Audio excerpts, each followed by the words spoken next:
Science, découverte, prenez de l'avance. Bienvenue dans Futuris. Un rendez-vous à ne pas manquer. Tous les 2 ans, chaque Néerlandaise âgée de 50 à 75 ans est convoquée pour un dépistage du cancer du sein. Des mammographies régulières qui restent la meilleure arme contre le plus répandu des cancers chez les femmes. Aux Pays-Bas, aujourd'hui, la mammographie numérique a remplacé la mammographie traditionnelle sur film. Pour les patientes, l'examen reste le même. Comprimé entre 2 plaques, chaque sein est radiographié à l'aide de rayons X.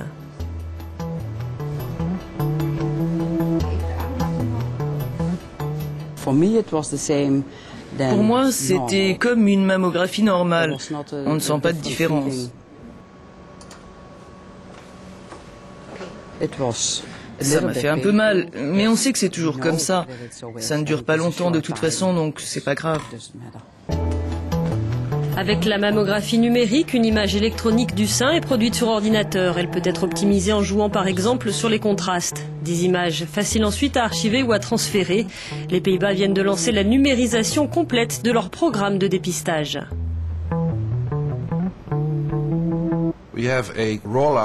On est en train de passer à un système de dépistage numérique. Plus besoin de papier. La gestion du flux de l'information et les images sont numériques, tout est centralisé. On utilise partout les mêmes normes.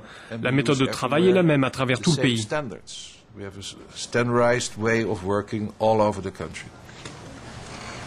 Selon Art Dennyton, qui supervise le projet, la numérisation est donc un moyen d'améliorer l'organisation de la campagne de dépistage à laquelle participent chaque année 1 million de Néerlandaises. À terme, le but est de parvenir à un dépistage plus intelligent et plus efficace.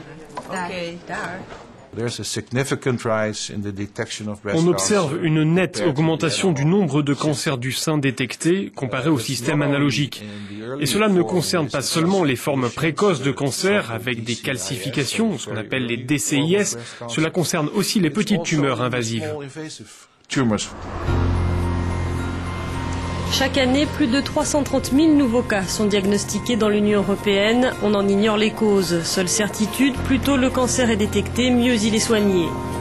Et aujourd'hui, le développement du numérique ouvre de nouvelles perspectives. À Brême, en Allemagne, l'Institut Fraunhofer Mewis s'est spécialisé dans l'informatique liée à l'imagerie médicale. Ces chercheurs mettent au point les logiciels de demain. Ils sont au cœur d'un projet européen qui vise à donner les moyens aux radiologues de traiter au mieux une quantité grandissante d'informations.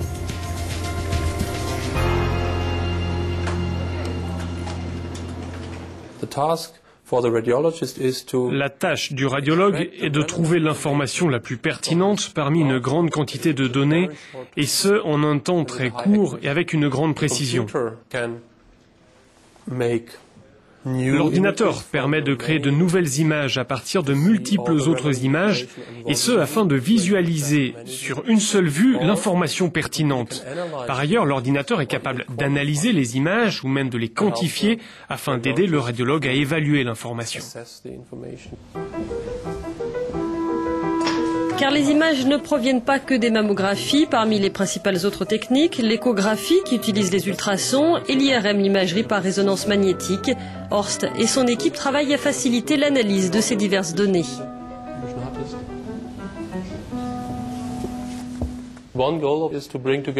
Un des objectifs est de centraliser toutes les informations sur un même poste de travail afin d'être plus efficace.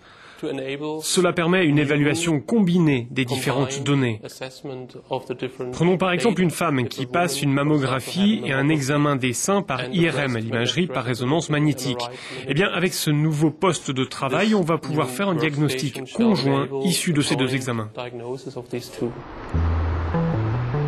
Retour aux Pays-Bas, à Nijmegen. Nous sommes au centre médical universitaire de Saint-Radboud. Ici, on utilise certains des logiciels mis au point à Brême. C'est le cas pour le diagnostic par IRM. Ce matin, un programme de dépistage particulier est organisé. Il vise des femmes qui ont un risque élevé de développer une tumeur en raison d'une prédisposition génétique. Ainsi, cette patiente de 59 ans passe chaque année une IRM, une méthode coûteuse mais qui permet un dépistage très poussé.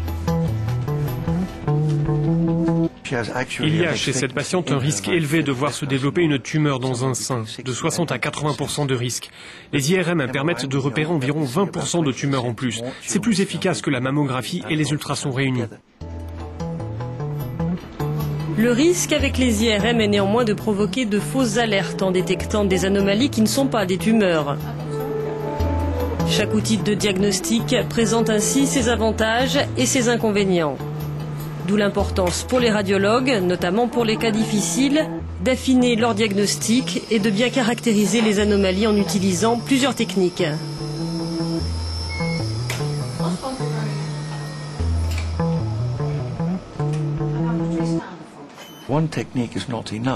Une seule technique, ce n'est pas suffisant. L'IRM est bien plus sensible que la mammographie.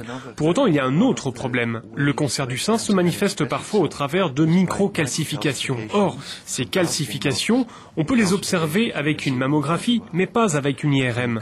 Si une patiente est atteinte de plusieurs tumeurs, disons 3 ou 4, je dois collecter des informations ici et là. Donc, j'aimerais pouvoir disposer de toutes les informations sur un seul poste de travail, avoir les résultats de l'IRM, des ultrasons, les résultats de la mammographie. Ce serait super.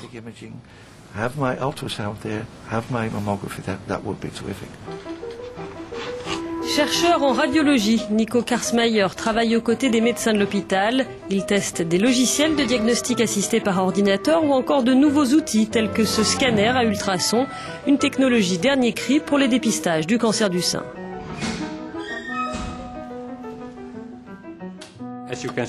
Comme vous pouvez le voir, il y a un très large transducteur à ultrasons. On l'appuie sur le sein, le scanner bouge dans ce sens et crée une image en 3 dimensions du sein. C'est bien plus efficace et plus rapide qu'un appareil d'échographie traditionnel à la main.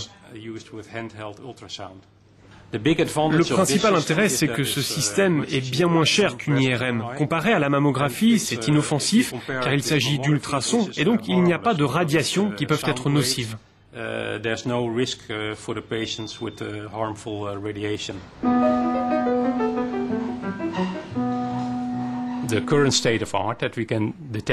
Actuellement, le dernier cri pour détecter précocement les cancers, c'est l'imagerie. Mais il est possible qu'à l'avenir, on découvre comment le faire avec une simple prise de sang ou d'autres méthodes plus simples qui permettent des diagnostics encore plus précoces. Et puis on fera peut-être des découvertes en matière de traitement des cancers du sein. En attendant d'en arriver là, chercheurs et radiologues continuent de progresser sur la voie du numérique, une aventure au service des femmes porteuses d'espoir pour l'avenir.